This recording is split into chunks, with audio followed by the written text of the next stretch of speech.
Hello दोस्तों, आज के इस वीडियो में हम कक्षा 10वीं विषय सामाजिक विज्ञान त्रैमासिक परीक्षा पेपर विद सॉल्यूशन के साथ सभी प्रश्नों के आंसर देखने वाले हैं। जो क्वेश्चन आपसे त्रैमासिक परीक्षा में 100% क्वेश्चंस पूछे जाएंगे। इसके पहले वाले वीडियो में हमने आपको पार्ट 1 में जो है सभी जो क्वेश्चन पेपर में क्वेश्चन पूछे गए थे उपलब्ध करा दिए हैं। यहाँ पर हम इन सभी प्रश्नों के आंसर देखने वाले हैं, तो वीडियो के साथ अंत तक बने रहिए।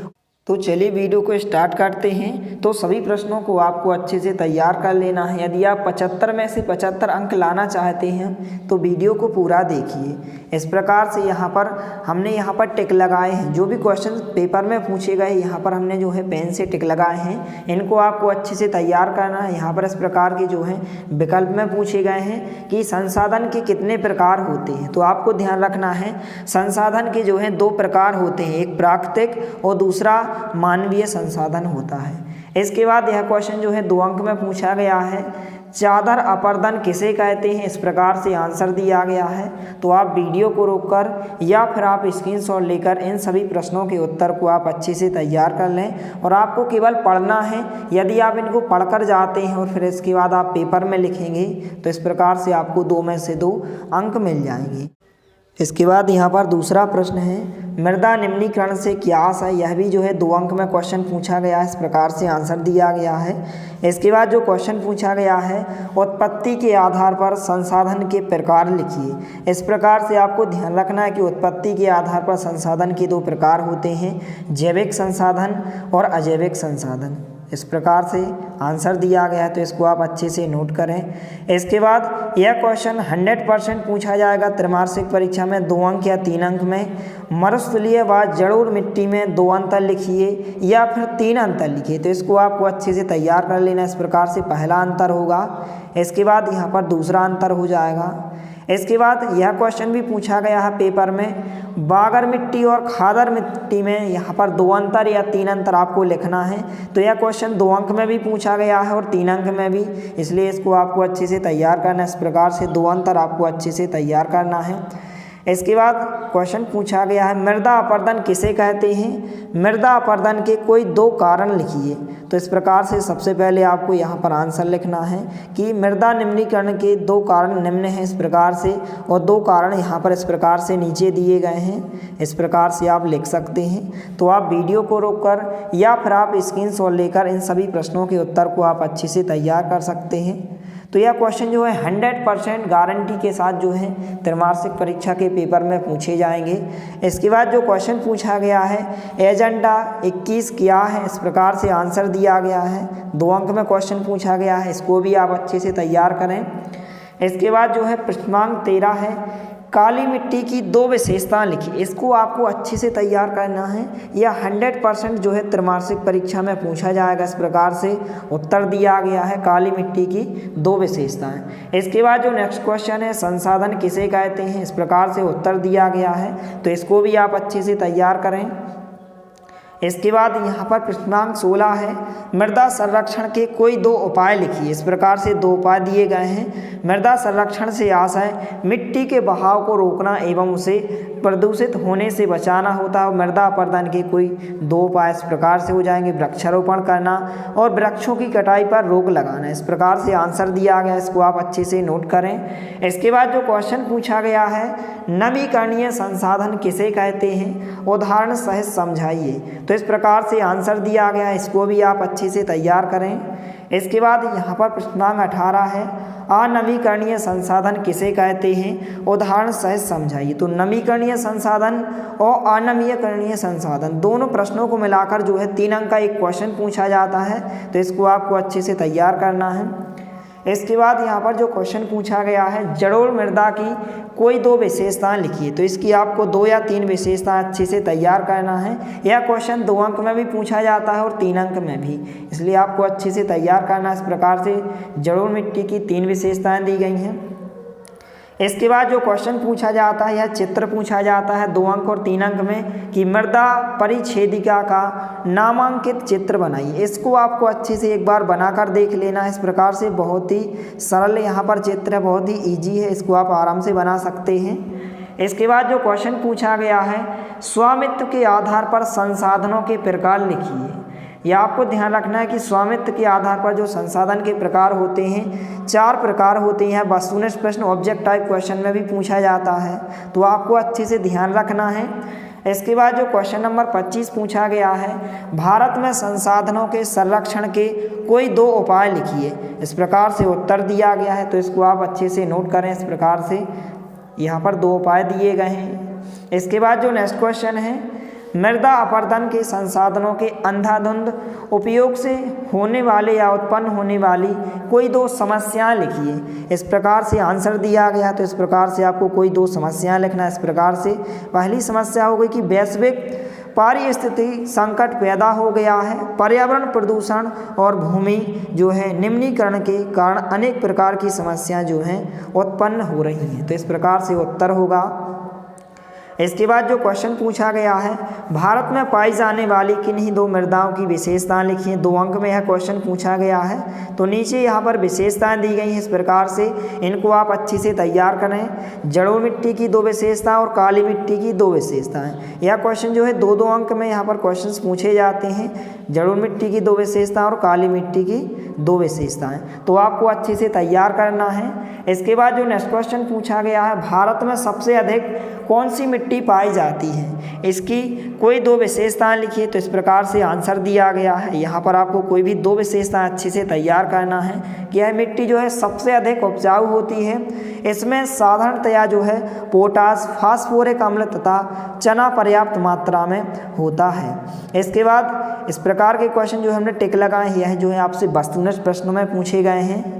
तो यहाँ पर आपको ध्यान रखना है कि जो मुंडा और संथाल जनजातियाँ छोटा नागपुर पठार की मुख्य जनजातियाँ होती हैं। तो छोटा नागपुर पठार की मुख्य जनजातियाँ कौन कौन सी होती हैं? मुंडा और संथाल जनजातियाँ, आपको अच्छे से ध्यान रखना है। इसके बाद जो क्वेश्चन पूछा गया है विकल्प में कि भारत में संयुक्त वन प्रबंधन कार्यक्रम कब प्रारंभ हुआ, तो आपको ध्यान रखना है सन 1988 में प्रारंभ हुआ था।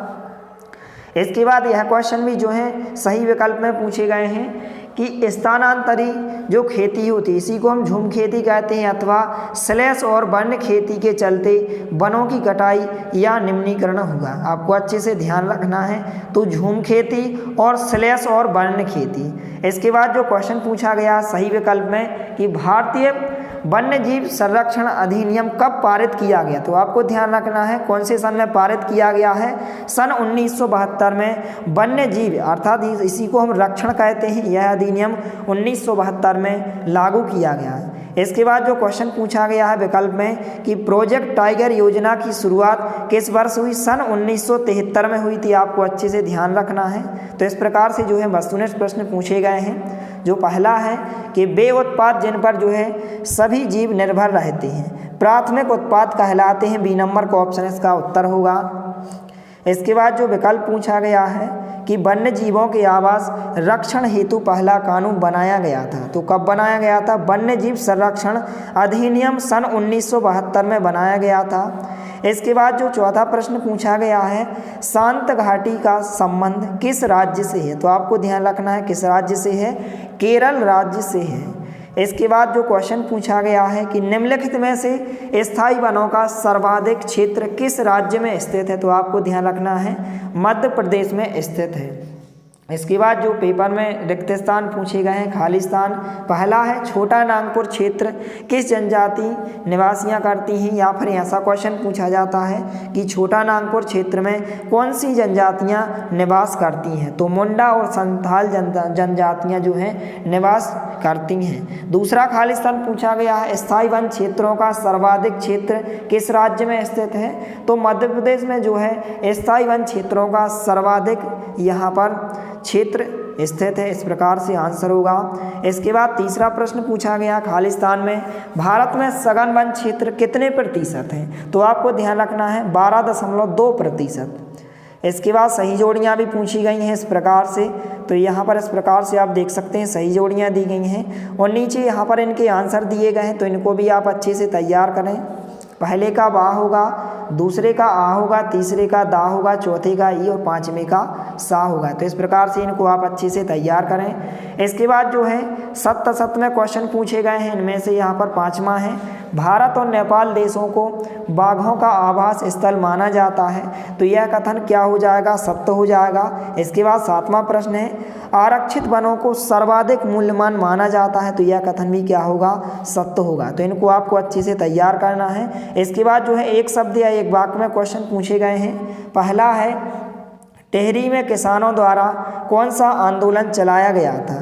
तो यहाँ पर नीचे इन सभी प्रश्नों के आंसर दिए गए हैं। तो सबसे पहले आप प्रश्न देख लें कि कौन से प्रश्न जो हैं पेपर में पूछे गए हैं। दूसरा है, भारत में स्थानांतरी यानी कि झूम खेती मुख्यतः किन क्षेत्रों में की जाती है? इसके बाद चौथा प्रश्न पूछा गया है, छोटा नागपुर क्षेत्र की जनजातियाँ किसकी पूजा करती हैं? इसके बाद यहाँ पर इस प्रकार से क्वेश्चन पूछा गया। छठवां, श्लेष और वर्ण किससे संबंधित हैं? इसके बाद आठवां पूछा गया है, टिहरी में किसानों द्वारा किया गया आंदोलन का नाम आपको बताना है। तो इस प्रकार से सभी प्रश्नों के आंसर दिए गए हैं जो जो आपसे पेपर में पूछे गए हैं। इस प्रकार से पहला पूछा गया, पहले का आंसर बीज बचाओ आंदोलन, दूसरे का आंसर यहाँ पर पूर्वोत्तर और मध्य भारत में होगा। इसके बाद चौथा पूछा गया, तो इसका आंसर महुआ बा कदम के पेड़ों की पूजा करते हैं। इसके बाद छठवां पूछा गया है, स्थानांतरी कृषि से संबंधित है। इसके बाद आठवां पूछा गया है, बीज बचाओ आंदोलन। तो इस प्रकार से इनको आपको अच्छे से तैयार कर लेना है। इसके बाद जो लघुत्तरीय प्रश्न पूछे गए हैं 2 अंक और 3 अंक में, तो क्वेश्चन पूछा गया है, पारिस्थितिक तंत्र क्या है? वन पारिस्थितिक तंत्र की उपयोगिता बताइए। तो इस प्रकार से आंसर दिया गया है, इसको आपको अच्छे से तैयार करना है। इसके बाद जो क्वेश्चन पूछा गया है 3 अंक में पूछा गया है, जैव विविधता को प्रभावित करने वाले कोई 3 कारक लिखिए। तो इस प्रकार से नीचे कारक दिए गए, यहाँ पर आप देख सकते हैं। पहला कारक होगा, दूसरा कारक, तीसरा कारक और चौथा कारक। तो इनमें से आपको कोई भी 3 कारक अच्छे से तैयार कर लेना है, क्योंकि यह 3 अंक में क्वेश्चन पूछा गया है। इसके बाद जो क्वेश्चन पूछा गया यह भी 3 अंक में पूछा गया है, पर्यावरण विनाश के प्रमुख कारक कौन कौन से हैं? तो इस प्रकार से आंसर दिया गया है, इनको आप अच्छे से तैयार करें। इसके बाद यहाँ पर प्रश्नांक 4 है, आरक्षित वनों से क्या तात्पर्य है समझाइए। तो इस प्रकार से आंसर दिया गया है, तो इसको आप अच्छे से तैयार करें। तो आप वीडियो को रोककर या फिर आप स्क्रीनशॉट लेकर सभी प्रश्नों के उत्तर को आप अच्छे से तैयार कर लें। इसके बाद जो क्वेश्चन पूछा गया है, स्थानांतरी कृषि से क्या तात्पर्य है? तो इस प्रकार से यहाँ पर आंसर दिया गया है। तो सभी प्रश्नों को आपको अच्छे से तैयार करना है। यदि आप 75 में से 75 अंक लाना चाहते हैं तो इन सभी प्रश्नों को आप अच्छे से तैयार कीजिए। इसके बाद प्रश्नांक 8 है, वनों की कटाई के कोई 3 परोक्ष परिणाम लिखिए। इस प्रकार से कोई 3 परिणाम लिखना है, इस प्रकार से आंसर दिया गया है। इसके बाद यह क्वेश्चन पूछा गया है 4 अंक में कि भारत में वन्य जीव संरक्षण अधिनियम 1972 द्वारा वनों की सुरक्षा का क्या प्रावधान है, लिखिए। तो इस प्रकार से आंसर दिया गया है, आपको अच्छे से तैयार करना है इस प्रकार से। इसके बाद जो क्वेश्चन पूछा गया है 3 अंक में कि भारत में वन संरक्षण के कोई 3 उपाय लिखिए। तो इस प्रकार से आंसर दिया गया है, इसको आपको अच्छे से तैयार करना है। इस प्रकार से वन संरक्षण के आपको 3 उपाय लिखना है। इसके बाद जो क्वेश्चन पूछा गया यह भी 3 अंक में पूछा गया है, भारत में वन विनाश के कोई 3 यहाँ पर आपको कारण लिखना है। इस प्रकार से आंसर दिया गया है। तो सभी प्रश्नों को आपको अच्छे से तैयार करना है। इसके बाद यह क्वेश्चन जो है सही विकल्प में पूछे गए हैं कि सतलज ब्यास नदी पर जो है भाखड़ा नांगल और महानदी पर जो है हीराकुंड परियोजनाएं संचालित की हैं। अच्छे से ध्यान रखना है आपको। इसके बाद क्वेश्चन पूछा गया कि जवाहरलाल नेहरू गर्भ से बांधों को आधुनिक भारत के मंदिर कहा करते हैं। इस प्रकार से आधुनिक भारत के मंदिर किसको? जवाहरलाल नेहरू गर्भ से। इसके बाद यह क्वेश्चन पूछा गया है विकल्प में, सरदार सरोवर बांध का निर्माण किस नदी पर किया गया? तो आपको ध्यान रखना है नर्मदा नदी पर किया गया है। इसके बाद चेरापूंजी और मासिमराम में विश्व की सबसे अधिक वर्षा कहाँ होती है? मासिमराम में। तो क्वेश्चन पूछा जाता है कि भारत में सर्वाधिक वर्षा कहाँ होती है? तो चेरापूंजी और मासिमराम में होती है, आपको अच्छे से ध्यान रखना है। इसके बाद यह क्वेश्चन भी पूछा गया है कि सतलज ब्यास नदी पर जो है भाखड़ा नांगल और महानदी हीराकुंड परियोजनाएं संचालित की गई। इस प्रकार से इनको अच्छे से ध्यान रखना है।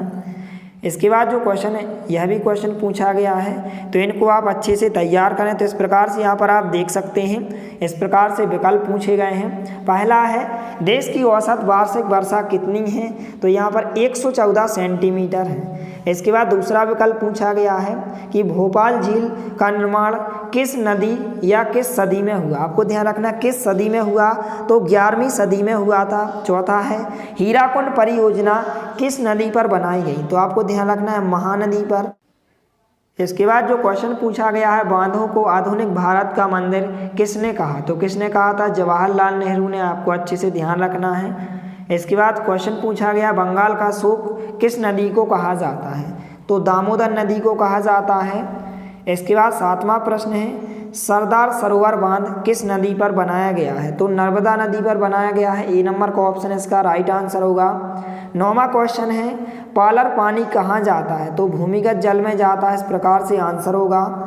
इसके बाद जो नेक्स्ट क्वेश्चन है क्वेश्चन नंबर 10 निम्नलिखित में से किस नदी पर बहुउद्देशीय नदी परियोजना नहीं है, तो यमुना नदी पर। इस प्रकार से आंसर हो जाएगा।